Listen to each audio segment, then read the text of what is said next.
जब घमंड सत्ता बन जाए तो सच सबसे पहले आईना दिखाता है और वो आईना अक्सर दोस्त के हाथ में होता है। आज जो कुछ दुनिया देख रही है वो सिर्फ अमेरिका और फ्रांस के बीच की जुबानी जंग नहीं है। ये उस बदलती वैश्विक राजनीति की तस्वीर है जिसमें अब कोई भी देश आंख बंद करके वॉशिंगटन के इशारों पर चलने को तैयार नहीं है। खास बात यह है कि इस तस्वीर के बीचों बीच भारत खड़ा है, शांत, संयमी लेकिन बेहद निर्णायक अंदाज में। एक तरफ अमेरिका के राष्ट्रपति डोनाल्ड ट्रंप है जिनकी राजनीति धमकी, दबाव और अपमान के इर्द गिर्द घूमती है। भारत हो या फ्रांस, ट्रंप की नजर में हर देश वही करे जो अमेरिका कहे, और जो नहीं माने उसे टैरिफ से डराओ, मजाक उड़ाओ, निजी बातचीत को तोड़ मरोड़ कर दुनिया के सामने उछाल दो। लेकिन इस बार मामला उल्टा पड़ गया। ट्रंप ने पहले फ्रांस को निशाने पर लिया। खुले मंच से फ्रांस के राष्ट्रपति इमैनुअल मैक्रोन का मजाक उड़ाया, दावा किया कि अमेरिकी टैरिफ की धमकी के आगे झुककर फ्रांस ने दवाओं की कीमतें बढ़ा दी। यहां तक कह दिया कि मैक्रोन ने उनसे निजी बातचीत में कहा, आप जो चाहें 200% बढ़ा दूंगा, बस जनता को मत बताइए। और फिर ट्रंप ने पूरी दुनिया के सामने मैक्रोन की नकल उतारकर ढाके लगाए। ये सिर्फ मजाक नहीं था, ये एक राष्ट्रपति का दूसरे संप्रभु देश के राष्ट्रपति को नीचा दिखाने का प्रयास था। लेकिन ट्रंप शायद ये भूल गए थे कि फ्रांस कोई कमजोर राष्ट्र नहीं है और मैक्रोन कोई डर कर चुप बैठने वाले नेता नहीं है। और फिर आया जवाब। मैक्रोन ने बिना नाम लिए अमेरिका पर जो कहा वो सीधे सीधे व्हाइट हाउस के सीने पर पड़ा हथौड़ा था। उन्होंने साफ शब्दों में कहा कि अमेरिका एक स्थापित शक्ति जरूर है, लेकिन वो धीरे धीरे अपने ही सहयोगियों से मुंह मोड़ रहा है।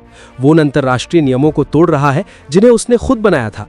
और सबसे बड़ी बात, उन्होंने ये भी कह दिया कि दुनिया अब अमेरिका के अधीन रहकर काम नहीं करेगी। ये बयान सिर्फ एक राजनीतिक प्रतिक्रिया नहीं था, ये एक ऐलान था, एक संकेत कि अब दुनिया एक ध्रुवीय नहीं रही। अब ताकत सिर्फ वॉशिंगटन में नहीं बैठी है। और इसी पूरे घटनाक्रम में सबसे दिलचस्प मोड़ तब आया जब भारत अचानक इस कहानी के केंद्र में आ गया। ट्रंप ने दावा किया कि प्रधानमंत्री नरेंद्र मोदी उनसे मिलने के लिए समय मांग रहे थे।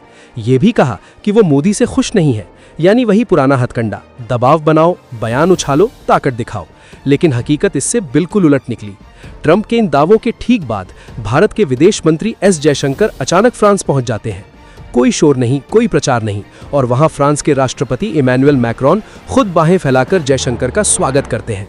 तस्वीरें सामने आती हैं, संदेश साफ चला जाता है। ये सिर्फ एक मुलाकात नहीं थी, ये अमेरिका को दिया गया वो जवाब था जो शब्दों में नहीं, कूटनीति में लिखा गया था। जयशंकर का पेरिस जाना बताता है कि भारत अब किसी एक देश पर निर्भर नहीं है। जब अमेरिका टैरिफ का दबाव बनाता है तो भारत के पास विकल्प है, और वो विकल्प मजबूती से खड़े हैं। फ्रांस और भारत की दोस्ती कोई नई नहीं है।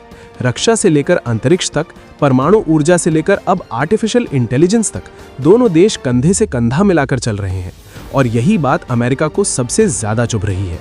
ट्रंप की राजनीति हमेशा से या तो मेरे साथ या मेरे खिलाफ वाली रही है, लेकिन भारत और फ्रांस ने मिलकर दिखा दिया कि दुनिया अब इस ब्लैकमेल को स्वीकार नहीं करेगी। और अब जरा आने वाले महीने पर नजर डालिए। अगले महीने फ्रांस के राष्ट्रपति इमैनुअल मैक्रोन भारत आने वाले हैं। नई दिल्ली में आयोजित होने वाली AI इम्पैक्ट समिट में वो हिस्सा लेंगे। यानी जिस वक्त अमेरिका भारत और फ्रांस दोनों पर दबाव बना रहा है, उसी वक्त मोदी और मैक्रोन दिल्ली में बैठकर भविष्य की दुनिया का एजेंडा तय करेंगे। आर्टिफिशियल इंटेलिजेंस आने वाली सदी की सबसे बड़ी ताकत, और अमेरिका के बिना भारत और फ्रांस उस पर दिशा तय करने जा रहे हैं। यही वो बात है जो वॉशिंगटन को हिला रही है, क्योंकि ये सिर्फ दोस्ती नहीं है, ये एक विकल्प है, एक वैकल्पिक विश्व व्यवस्था की झलक, जहां तकनीक, व्यापार और राजनीति पर एक ही देश का एकाधिकार नहीं होगा। ट्रंप की सबसे बड़ी गलती यही रही है कि उन्होंने अपने सहयोगियों को कमजोर समझ लिया। उन्होंने सोचा कि टैरिफ की धमकी देकर, सार्वजनिक मंच पर मजाक उड़ाकर वो सबको झुका लेंगे। लेकिन फ्रांस ने जवाब दिया और भारत ने बिना बोले समर्थन दिखा दिया। जयशंकर की यात्रा, मैक्रोन का बयान और आने वाला दिल्ली शिखर सम्मेलन, ये तीनों मिलकर एक ही बात कहते हैं, दुनिया बदल रही है। अब सवाल ये नहीं है कि अमेरिका कितना ताकतवर है, सवाल ये है कि बाकी देश कब तक उस ताकत को बिना सवाल स्वीकार करेंगे। भारत की भूमिका यहाँ बेहद अहम है। भारत ने ना तो खुलकर अमेरिका पर हमला किया, ना ही फ्रांस के बयान से खुद को अलग किया। ये वही रणनीतिक चुप्पी है जो सबसे ज्यादा शोर करती है। जब मैक्रोन अमेरिका को आईना दिखा रहे थे, उस वक्त भारत का विदेश मंत्री उनके साथ खड़ा था। ये संयोग नहीं था, ये संकेत था। और यही संकेत वॉशिंगटन को सबसे ज्यादा परेशान कर रहा है, क्योंकि अब अमेरिका ये समझ चुका है कि भारत को दबाना आसान नहीं है। भारत के पास दोस्त है, विकल्प है, और सबसे बड़ी बात आत्मविश्वास है।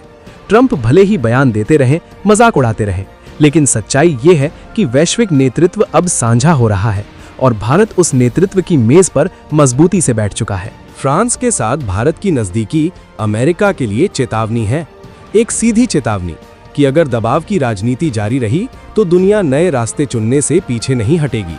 और यही वो झटका है जो वॉशिंगटन को अभी महसूस नहीं हुआ है, लेकिन बहुत जल्द होने वाला है। क्योंकि जब भविष्य की तकनीक, भविष्य की अर्थव्यवस्था और भविष्य की राजनीति पर फैसले होंगे तो वो सिर्फ अमेरिका की मर्जी से नहीं होंगे। और यही है इस कहानी का असली मतलब। ये सिर्फ ट्रंप बनाम मैक्रोन नहीं है, ये सिर्फ अमेरिका बनाम फ्रांस नहीं है। ये उस दौर का अंत है जहां एक देश पूरी दुनिया को हाँक सकता था, और उस नए दौर की शुरुआत है जहां भारत जैसे देश चुप रहकर भी सबसे ऊंची आवाज बन जाते हैं। याद रखिए, शेर जब चुप रहता है तो उसका मतलब डर नहीं होता, बल्कि ये चेतावनी होती है। तो दोस्तों, आज की इस पूरी कहानी का सार बिल्कुल साफ है।